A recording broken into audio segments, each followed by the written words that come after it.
السلام علیکم ورحمۃ اللہ وبرکاتہ۔ مسلم پرسنل لا بورڈ، جس کی تاریخ تو آپ کو معلوم ہے، جو ہماری وقف شدہ زمینیں، قبرستان ہے، جو عیدگاہیں ہیں یا مساجد ہیں، ان کے لیے جیسا کہ بہت دنوں سے ایک بات بتا دی گئی کہ میرے خیال سے 5 دسمبر کی تاریخ رکھی گئی تھی کہ ہر انسان کو اس کا ریٹسٹ کرا لینا چاہیے، اور ساری باتیں بتا دی گئی تھی۔ علماء چیخ چیخ کر بتاتے رہے کہ اپنی جن مسجدوں جو مسجدیں رجسٹرڈ نہیں ہیں تو ان کو فوراً ان کا رجسٹریشن کرا لینا چاہیے، اور تاریخ بھی رکھی گئی تھی وقف بورڈ کی جانب سے۔ سرکار نے جو تاریخ متعین کی تھی کہ 5 دسمبر کے بعد کوئی اس کی کارروائی آگے نہیں سنی جائے گی، حالانکہ بورڈ نے اس کے بارے میں سوچا ہے کہ تاریخ آگے بڑھا دی جائے، مگر سرکار کی طرف سے کوئی اس میں آگے تاریخ بڑھنے کی کوئی چانس نظر نہیں آتے، نہ کوئی ابھی ایسی کوئی سنوائی سننے کو ملی ہے کہ تاریخ آگے بڑھ سکتی، لیکن بہت مشکل ہے۔ تو اب کل جمعے کا دن ہے، اس کے بارے میں ڈاکٹر معین خان نے اس کے بہت بڑا ایک اعلان بھی کیا تھا۔ اس کے متعلق میں پیپر بھی لگا دے رہا ہوں، پیپر میں جو میں نے پڑھا ہے، اور انہوں نے بتایا بھی تھا کہ مساجد کے جتنے ائمہ حضرات کو بولا کہ سب لوگ نمازوں میں دعا کریں، اور تمام مقتدیوں کو بھی کہا کہ سب لوگ اللہ کی بارگاہ میں دعا کریں اپنے بورڈ کے لیے، اپنی زمینوں کے لیے، اپنے مساجد کے لیے، اپنے قبرستان اور عیدگاہوں کے لیے جو جگہیں ہیں ان کے لیے دعا کرنا چاہیے۔ جمعے کے دن بالخصوص اس بات کے لیے دعا کریں۔ لیکن آج بڑے افسوس کی بات ہے کہ بہت سارے سمجھدار جو مسلمان ہیں، جن کو یہ بات پہنچی تھی کہ مسلم پرسنل لا بورڈ کے بارے میں جو جانتے ہیں، ان لوگوں نے اپنے کام کو انجام بھی دیا، مگر آج بھی جب تاریخ بتا دی گئی، اتنا بڑا قدم اٹھا دیا گیا سرکار کی جانب سے، حالانکہ سرکار کا کہاں بھی مانا جائے گا، کیونکہ وقت کی حکومت اگر کسی مسئلے کو رکھتی تو اس کو بھی مانا جائے گا، اس کا بھی ماننا ضروری، اس کے بھی پالن کیا جائے گا۔ لیکن کچھ کمیاں مسلمانوں کے اندر بھی بہت زیادہ پائی جاتی ہیں۔ جو نڈر جاہل طبقے کے جو لوگ ہیں، جس نے کبھی کچھ پڑھا ہی لکھا نہیں ہے، کچھ جانا ہی نہیں ہے، صرف پوری زندگی کیڑے مکوڑوں کی طرح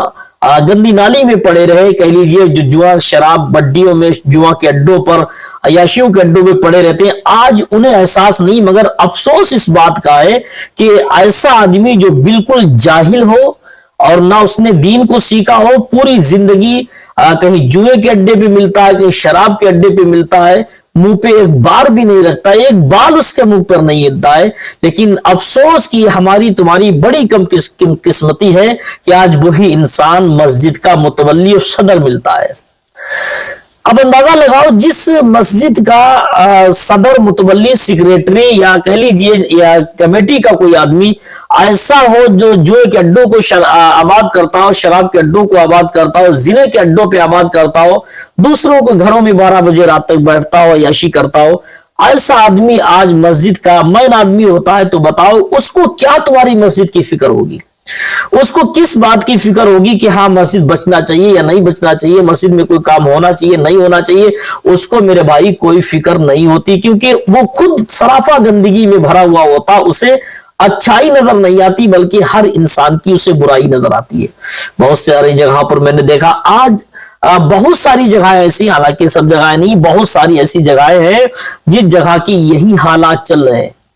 یہ حالات اکثر و بیشتر مجھے دیکھنے کو مل رہے ہیں۔ آج وہی مسجدیں پڑی ہوئی ہیں جن کی رجسٹریشن نہیں ہو پا رہا ہے مسجدوں کو، آج ان لوگوں نے سنوائی نہیں کی۔ مسلم پرسنل لا بورڈ کی طرف سے اعلان ہوا، اپنے بورڈ کو بچانے کے لیے سرکار نے حکم جاری کیا کہ سب اپنے مسجدوں کے اپنی کاغذات کو مکمل کر لیجئے گا، تیاری کر لیجئے، کل ایسا نہ ہو کہ آپ کے مساجد یا مدارس یا قبرستان یا عیدگاہوں کا ثبوت مانگا جائے گا، کچھ بھی لکھا پڑھی مانگی جائے، آپ کے پاس کچھ نہیں ہوگا، کوئی پروف نہیں آپ کے پاس ہوگا، تو ایسی جگہوں پر بلڈوزر ہی چلے گا۔ ایسی جگہیں، چاہے مسجد ہو، چاہے مدرسہ ہو، چاہے عیدگاہ ہو، چاہے قبرستان ہو، وہ جگہ بھی چھین لی جائے گی۔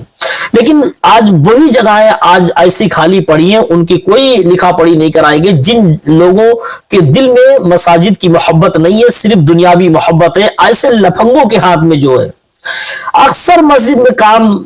جو مین بننا چاہتا وہ لفنگا ٹاپ کے لوگ اکثر زیادہ ہوتے ہیں، انہیں اس کا درد نہیں ہوتا، وہ کہتے کل ٹوٹنے کو آج ٹوٹ جائے، اس سے کیا مطلب، کیونکہ نہ اسے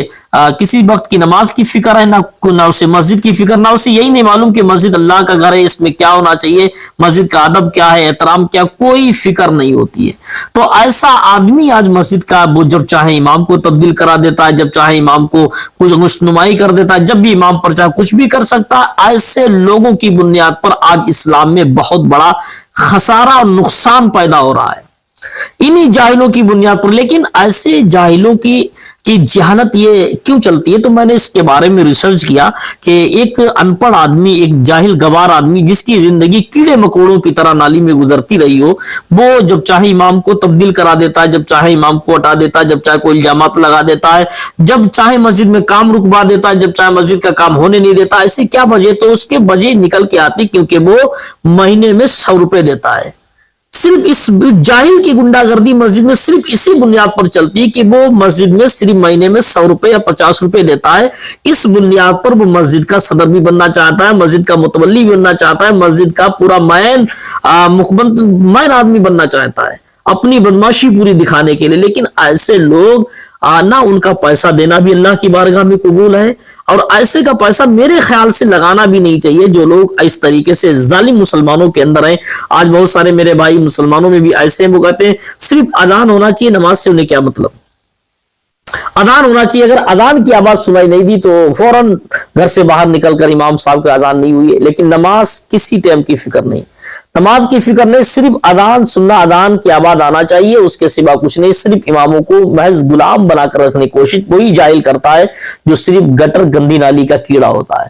لیکن ایک بات، آج جو واقعی اچھے لوگ ہیں، جو سچے لوگ ہیں، واقعی جن لوگوں کے سینے میں اللہ کے نبی صلی اللہ تعالیٰ علیہ وسلم سے محبت ہے، جس نے نبی کا کلمہ پڑھا، جسے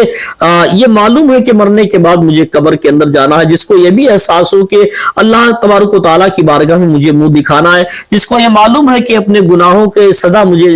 اللہ کی ضرور ملے گی، اور جسے معلوم ہے عذاب قبر بڑا بھیانک ہونے والا ہے، قبر کا گڈھا بہت اندھیرا ہونے والا ہے، جس کو ساری فکریں ہوتی ہیں کہ اللہ تبارک و تعالیٰ نے جو زندگی دی ہمیں کس لیے دی ہے، اور جو اللہ نے ہمیں زندگی دی ہے، زندگی میں خوشحالی دی تو کس لیے دی، کس کا احسان؟ تو ایسے لوگ اللہ کا شکر بھی ادا کرتے ہیں، اللہ کا احسان بھی بجا لاتے ہیں، واقعی وہ لوگ اچھے لوگوں کی قدر کرتے ہیں۔ اور ایک بات یاد رکھیں، قدر وہی کرتا ہے جو قدرداں ہوتا ہے، یعنی عزت وہی ایک دوسرے کی کرتا ہے جو عزت دار ہوتا ہے۔ ذلیل کبھی عزت نہیں کر سکتا کسی کی، کیونکہ اس کی خود نہ سماج میں عزت ہوتی نہ اس کے گھر میں عزت ہوتی ہے۔ لیکن میرے بھائیوں، آج کا دور اتنا پرفتن دور ہے، میرے بتانے کا آج اس بیان سے مقصد یہ ہے کہ جن لوگوں نے اپنی مسجدوں کو رجسٹر نہیں کرایا، تو میرے خیال سے ان لوگوں کو بہت جلد سے جلد کام انجام دے دینا چاہیے، کیونکہ کل کی اینڈ ہو سکتا ہے تاریخ ہو، اگر تاریخ بڑھ جائے تو ہمارے لیے تمہارے لیے بہت اچھی بات ہے۔ ہم لوگ سب کو مل کر جمعہ کی نماز میں اللہ کی بارگاہ میں دعا کرنا چاہیے تاکہ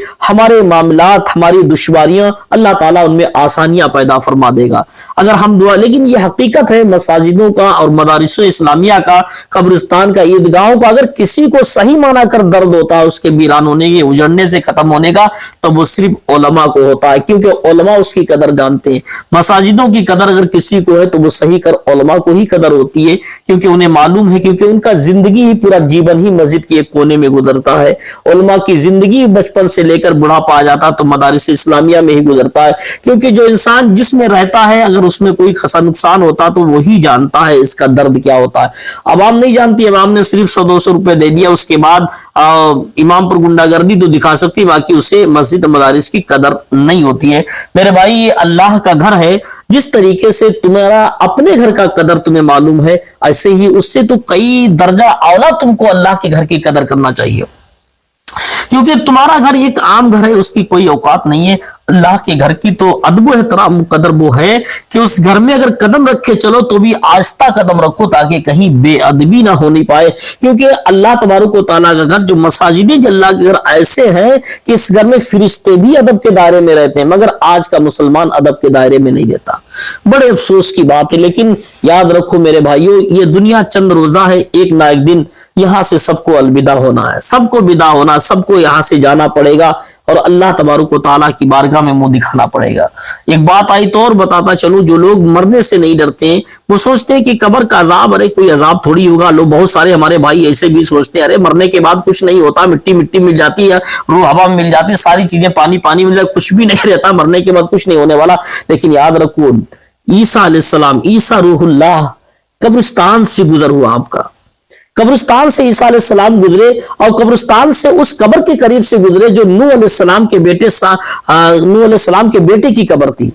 نوح علیہ السلام کا بیٹا سام رحمۃ اللہ علیہ اس کی قبر کے پاس سے گزرے تو بنی اسرائیل کے لوگوں نے کہہ دیا اے عیسیٰ روح اللہ آپ دعا فرما دیں قبر کا جو مردہ ہے میرے سامنے زندہ ہو کر آ جائے تاکہ میں اس سے اس کی قبر کے حالات پوچھ سکوں، مرنے کے معاملات معلوم کر سکوں۔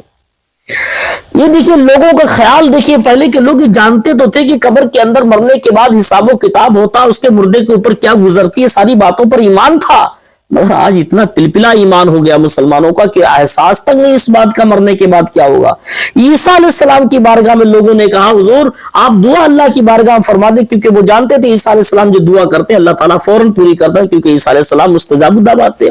کہ آپ دعا فرما دیں تاکہ اللہ اس مرنے والے اس قبر کے مردے کو دوبارہ زندہ کر دے، میرے سامنے آئے، میں اس سے قبر کے حالات اور معاملات پوچھ سکوں کیا کیسی قبر میں گزر رہی۔ عیسیٰ علیہ السلام نے دعا فرما دی، کیا دیکھا کہ قبر سے مردہ اپنے سر اور داڑھی سے مٹی کو جھاڑتا ہوا نکلا، قبر شک ہو گئی، پھٹ گئی، اور مردہ اپنے بدن سے اپنے داڑھی سے اپنے بالوں سے مٹی کو جھاڑتا ہوا نکلا اور کہا کیا قیامت آ گئی ہے۔ جب دیکھا کہ داڑھی سفید تو عیسیٰ علیہ السلام نے اس مرنے والے سے کہا کہ جب تم مرے تھے، جب تم دنیا سے گئے، رخصتی تمہاری ہوئی تھی، اس وقت تمہاری داڑھی تو سفید نہیں تھی، تمہاری داڑھی بھی سب کالی تھی، بال بھی کالے تھے، آج ہی داڑھی سفید تمہاری ہو گئی ہے۔ تو وہ کہتا ہے کہ میں تو پہلے سمجھا کہ مجھے آپ نے آواز دی کہ قیامت برپا ہو چکی ہے، لیکن میری داڑھی جب میں نے سنا کہ قیامت برپا ہو چکی ہے، اس قیامت کا نام سن کر میرے ذہن میں خیال آیا، اس قیامت کے خیال سے میری داڑھی اور بال دونوں سفید ہو گئے۔